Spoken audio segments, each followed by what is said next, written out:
Saudações a todos, em especial ao docente Abilio Muxanga e à turma G2B e Sim. Chamo-me Amina Scavel, estou aqui para apresentar o resumo do quadro conceptual. A minha apresentação está estruturada da seguinte forma.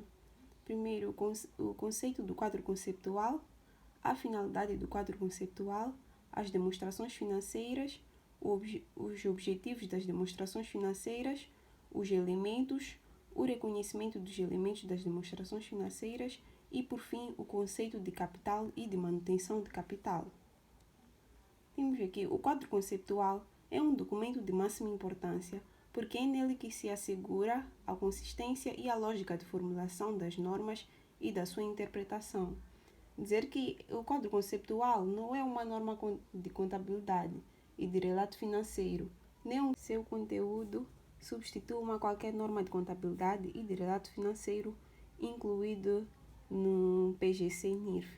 E diz-se que se em alguma circunstância particular existir um conflito de entendimento entre o presente quadro conceptual e uma norma de contabilidade e de relato financeiro incluída no PGC-NIRF, sempre prevalecerá a norma.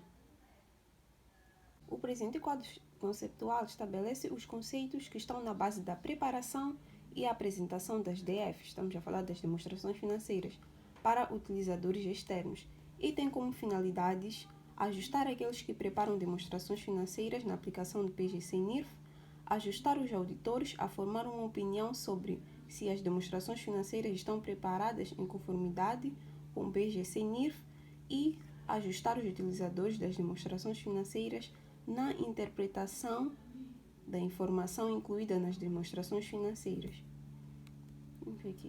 A demonstração financeira é uma parte do processo de relato financeiro, ou seja, um conjunto completo de demonstrações financeiras inclui geralmente um balanço, uma demonstração dos resultados, uma demonstração de fluxo de caixa, uma demonstração das alterações do capital próprio e as notas explicativas, que sejam parte das demonstrações financeiras. Porém, as demonstrações financeiras não incluem relatórios sobre a gestão dos negócios e atividades de uma empresa ou entidade, elaborados pelos seus administradores ou diretores, que podem estar incluídos num relatório anual global sobre a empresa. Temos aqui os utilizadores das demonstrações financeiras.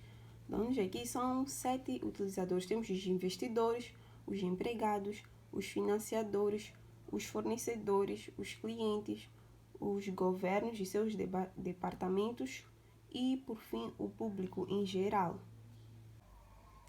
Os investidores e seus consultores preocupam-se com o risco inerente e com o retorno proporcionado pelos seus investimentos e necessitam de informação que os ajude a decidir se devem comprar, manter ou vender esses investimentos.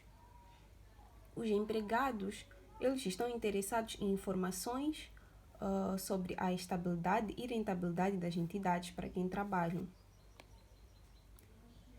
Os financiadores, eles aparecem com interesse em informações que lhes permitam determinar se os empréstimos concedidos e os respectivos juros serão pagos na data do vencimento.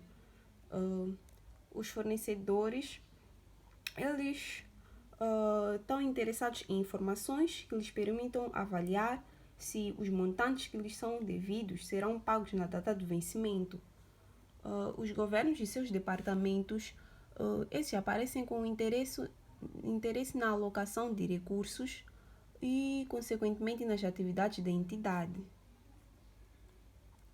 Os clientes vêm com o interesse em informação relacionada com a continuidade de uma entidade, especialmente quando tem um envolvimento de longo prazo com a entidade ou estão dela dependentes.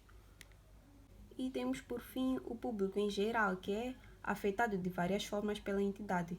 Por exemplo, as entidades podem ter uma contribuição significativa para a economia local, através dos empregos que criam e do suporte aos fornecedores locais. As demonstrações financeiras podem ajudar o público, proporcionando informação sobre as tendências e desenvolvimentos recentes do crescimento da entidade e do espectro de suas atividades. Segundo o quadro conceptual, as demonstrações financeiras têm como objetivo proporcionar informações sobre a posição financeira, o desempenho e as alterações na posição financeira de uma entidade, que sejam úteis para um leque alargado de utilizadores no processo de tomada de decisões econômicas. Segundo o quadro conceptual, as principais características qualitativas das demonstrações financeiras são a compreensibilidade, a relevância, a fiabilidade e a comparabilidade. A compreensibilidade dizer que a informação proporcionada nas demonstrações financeiras deve ser rapidamente compreendida pelos utilizadores, uma vez que assume-se para este efeito que os utilizadores têm um razoável conhecimento dos negócios, atividades econômicas e a contabilidade. Na relevância, dizer que para ser útil, a informação deve ser relevante para as necessidades dos utilizadores no processo de tomada de decisões.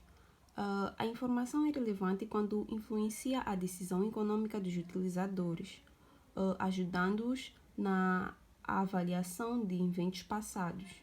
E na fiabilidade, dizer que para ser útil a informação tem que ser também fiável. A informação fiável é quando está isenta de erros materiais ou de influências.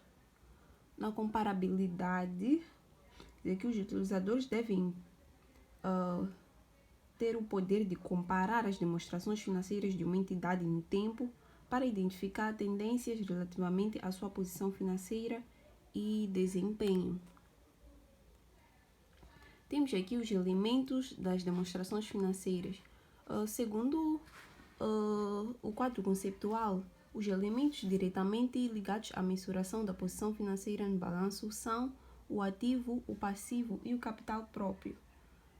Dizer que, segundo o quadro conceptual, o ativo é um recurso controlado pela entidade como resultado de acontecimentos passados e do qual se espera que fluam para a entidade benefícios econômicos futuros.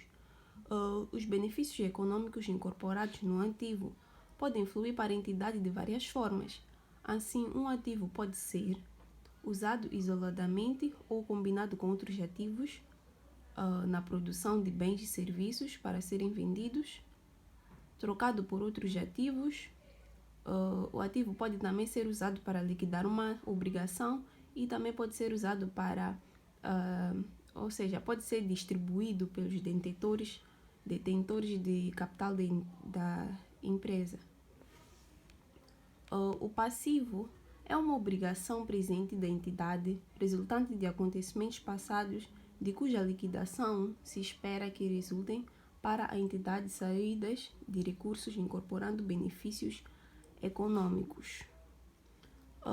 Já o capital próprio, o nosso quadro conceptual, não apresenta aqui uma definição concreta, sendo o mesmo referido como um interesse residual nos ativos da entidade depois de deduzidos todos os passivos. Reconhecimento dos elementos das DFs, das demonstrações financeiras no caso.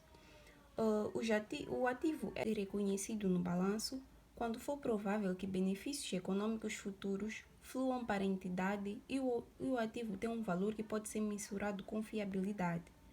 Reconhecimento dos ativos. Os passivos são reconhecidos no balanço quando for provável que haverá saída de recursos incorporando benefícios econômicos que resultarão da liquidação de uma obrigação presente. Temos o reconhecimento dos rendimentos. Os rendimentos são reconhecidos nas demonstrações de resultados quando tem havido um aumento de benefícios econômicos futuros, que pode ser mensurado com fiabilidade em resultado de um aumento de um ativo ou da redução de um passivo.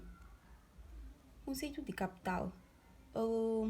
Existem dois possíveis conceitos para a elaboração das demonstrações financeiras: o conceito de manutenção de capital financeiro e o conceito de manutenção do capital físico. O conceito financeiro de capital é adotado pela maioria das empresas na preparação das demonstrações financeiras. Num conceito de capital financeiro, tal como dinheiro investido ou poder de compra investido, o capital é sinônimo de capital próprio. E num conceito de capital físico, tal como a capacidade operacional, o capital é visto como a capacidade produtiva da empresa baseada, por exemplo, nas unidades produzidas por dia. O conceito financeiro de capital deve ser adotado se os utentes das demonstrações financeiras dão primazia à manutenção do capital nominal. Se, no entanto, a preocupação maior dos utentes é com a capacidade de produção da empresa, dizer que deve ser usado o conceito de capital físico, capital de manutenção físico.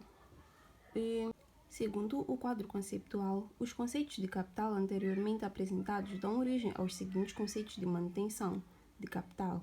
Temos aqui a manutenção de capital financeiro. Neste conceito, somente existem lucros se o valor do capital próprio no final do período exceder ao valor do capital próprio no início do período, após exclusão de distribuições aos detentores do capital e das suas contribuições de capital no período. Temos também a manutenção de capital físico. Neste conceito, somente existem lucros se a capacidade física de produção de uma empresa no fim do período exceder a capacidade física produtiva no início do período, após exclusão de distribuições aos detentores do capital e das suas contribuições de capital no período. E obrigada pela atenção dispensada.